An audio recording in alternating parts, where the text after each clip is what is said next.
Babatiin ko lang yung best friend ko na may birthday sa September 24, one of my best friends.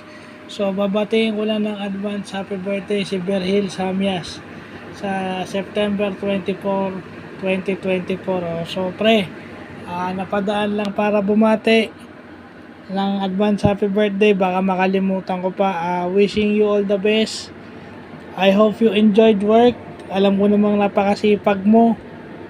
Ang dami mong pinagdaanan para marating yung nadaanan mo ngayon. So, wishing you all the best. Yun na lang.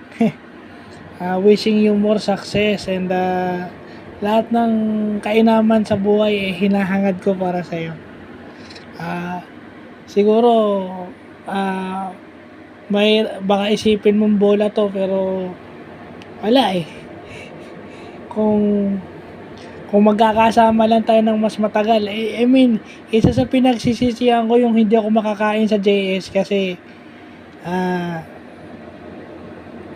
hiniwalay ka sa akin. Yun yung pinakamasakit. Alam ko naman kung gaano kalaking naitutulong mo sa akin. Yun man lang pagkain ko nung sa JS Prom, hindi ko ma-enjoy kasi tinanggal ka eh. Hindi ka itinabi sa akin. Alam naman nila yun. Kaya nga, 'di ba? Kaya nga ako nagdalawang kurso kasi para matuto ako maging independent dahil isa ka rin sa mga inaasahan ko talaga dati. At yun matinding pinagpapasalamat ko. So, happy birthday in advance and God bless.